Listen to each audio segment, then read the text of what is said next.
Président, et nous sommes tous sensibles à votre détermination. Merci beaucoup. Maintenant, la parole est à Monsieur le Président du Conseil de la région de Ratiafilalt. Je vous en prie. Merci.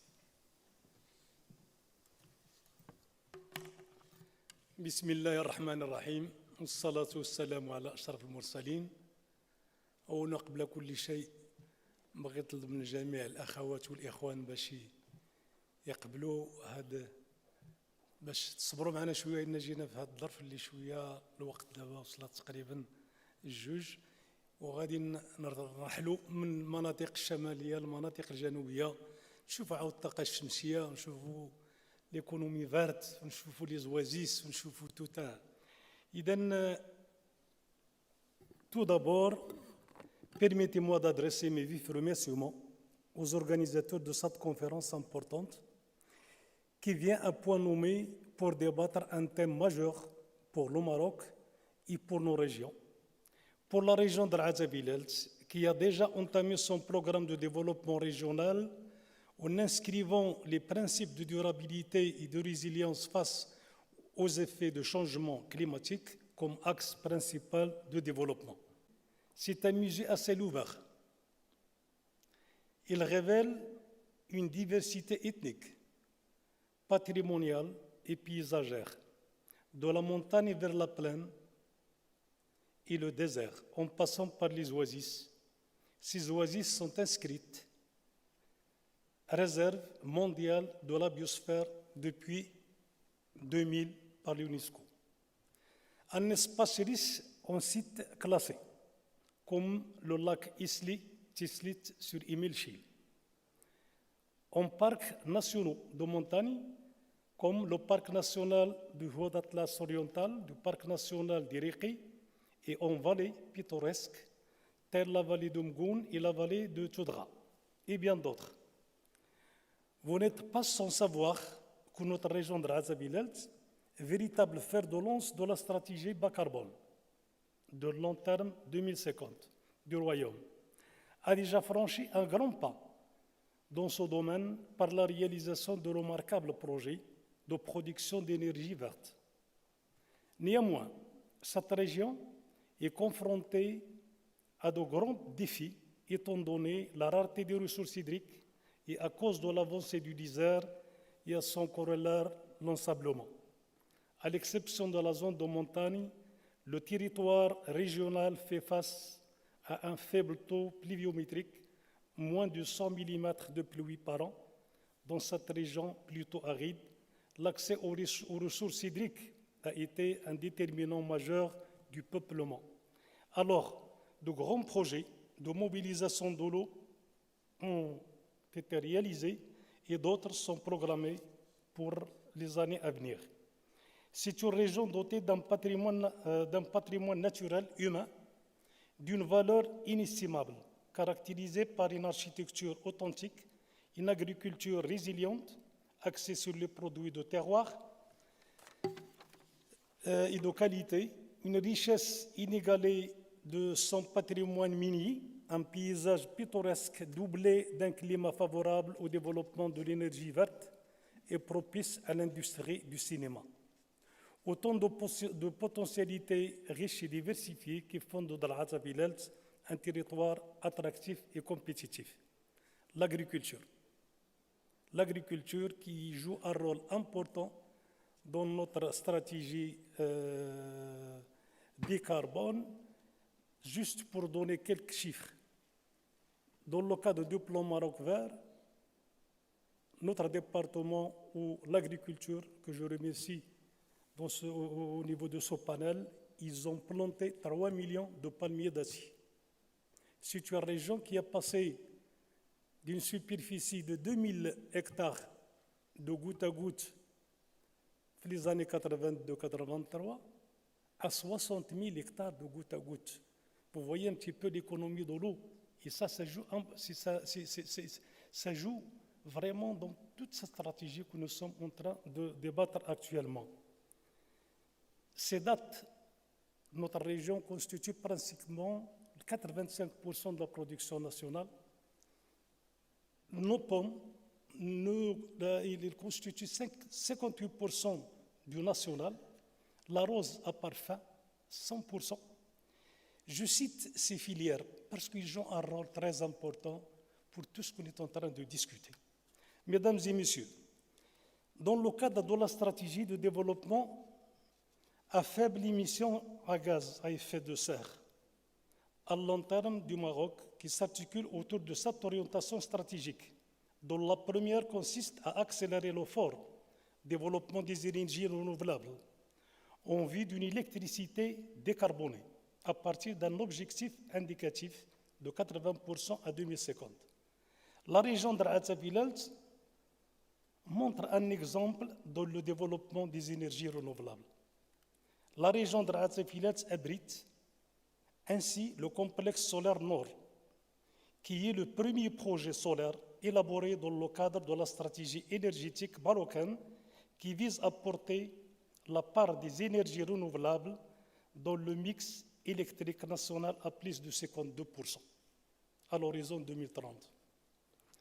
En plus du Nord-Ouest, notre région héberge des complexes solaires au niveau d'Arfout, au niveau de Boudnib, au niveau de Zagora et Midels, avec une puissance totale de 1485 MW. Et une station éolienne à Midels. Ces projets participent au bilan énergétique avec élimination de plus de 2,3 millions de tonnes par an de gaz carbonique. Autant de projets et de réalisations qui ont un impact très positif sur le rayonnement du Royaume en termes de développement durable et de l'économie verte. Ces projets hissent le positionnement économique de notre territoire en lui permettant d'acquérir une autorité mondiale en matière d'énergie renouvelable. Mesdames et messieurs, ces projets lancés par Sa Majesté le Roi, que Dieu le glorifie depuis 2016, ont érigé notre région comme leader en économie verte. Et je peux vous dire actuellement que notre région de Raat-Filalt et notre plan de développement régional, il a confirmé, on est la première région à économie verte, pas au niveau national, mais au niveau de l'Afrique. Donc un programme de développement ambitieux, basé sur 4 piliers, le social, le territorial, l'économique et le culturel et l'environnemental, avec un budget de 46 milliards de dirhams et 123 projets, dont la composante eau occupe une place centrale avec 2,7 milliards de dirhams. D'autres projets qui sont pratiquement destinés à l'eau potable, l'élaboration d'un plan régional d'intégration et de préservation des ressources en eau, alors sans oublier la politique nationale des barrages initiée en 1971 par la construction du barrage Hassan Dakhil à Rachidia et le barrage Mansour Déby à Ouarzazate. Juste pour vous dire, au niveau des inondations, je crois qu'il y a parmi vous je parle sous le contrôle de Silsari qui est de la région. Il a vécu, je crois, cet événement que je vais citer en 1965. Il y avait une crue qui a débité 6000 mètres cubes au niveau de Rachidia.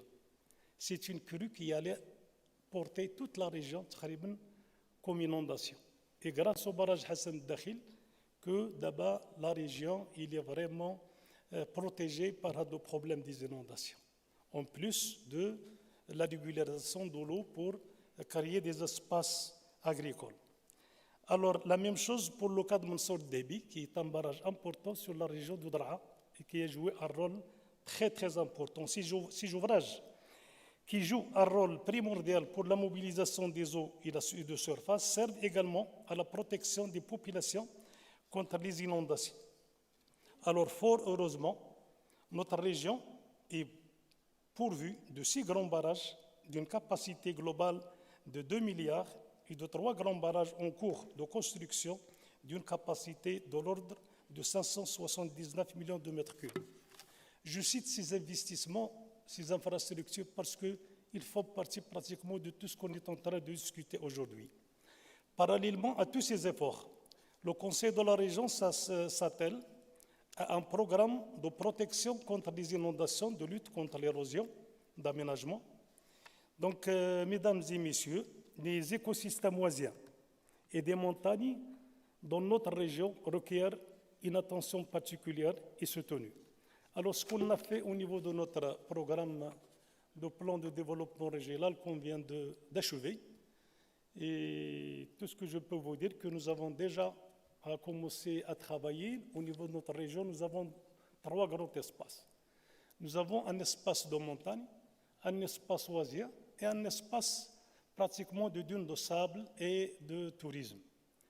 Alors maintenant, nous avons déjà ratifié 3 conventions. Une convention qui porte sur les oasis, qui va pratiquement avec un certain nombre de partenaires. Et je peux vous dire que maintenant, on a presque 6 partenaires ou 7 qui ont déjà signé la convention. Et l'objectif de tout ça, c'est pour porter un soutien au développement des oasis et surtout éviter le problème ديال الحرائق اللي كتوقع في الغابات. كذلك nous avons une autre convention qu'on a ratifiée sur la zone de montagne qui porte sur pratiquement tout ce qui est aspect reboisement et développement de ces zones avec la participation ديال واحد 6 ولا 7 ديال les départements.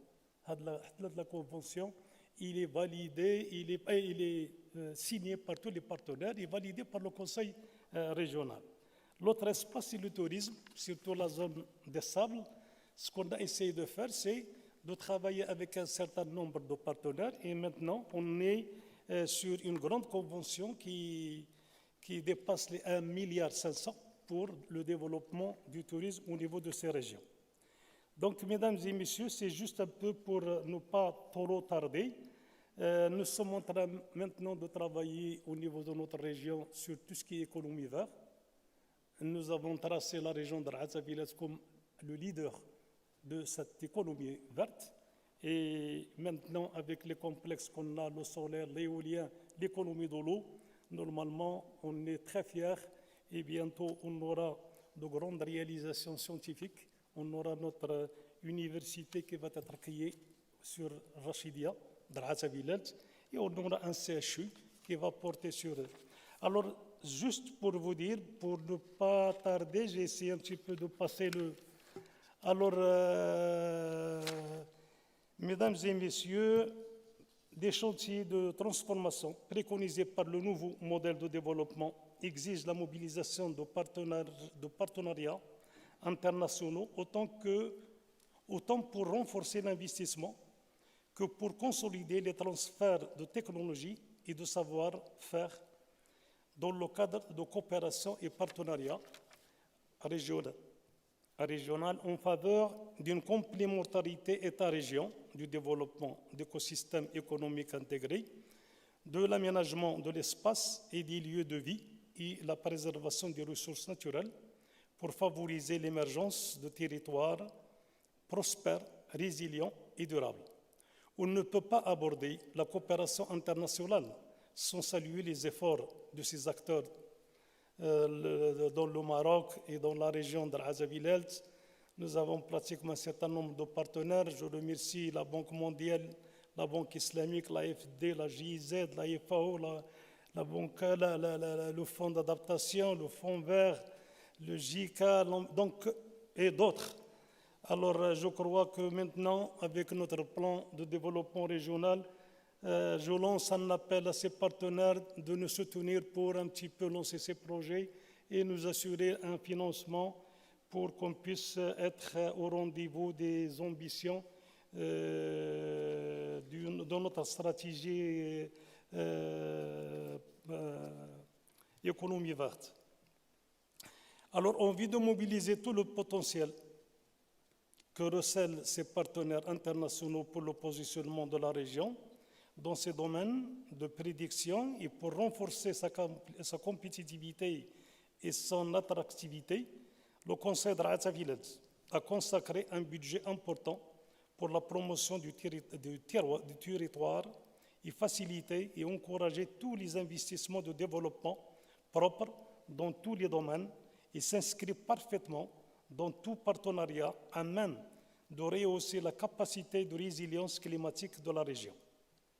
Et en définitive, et sans abuser de votre patience, il n'est pas vain de féliciter des hautes orientations de Sa Majesté le Roi, que Dieu le glorifie, préserve, alors qui ont fait l'objet du discours de Sa Majesté lors de la COP 15 de lutte contre la désertification. Ainsi prend fin mon exposé. Je vous remercie beaucoup. C'est nous qui vous remercions, Monsieur le Président, pour ce partage, et je pense que cet appel au partenariat basé sur des réalisations concrètes va trouver écho au sein des participants, qu'ils soient dans la salle ou bien connectés de manière digitale.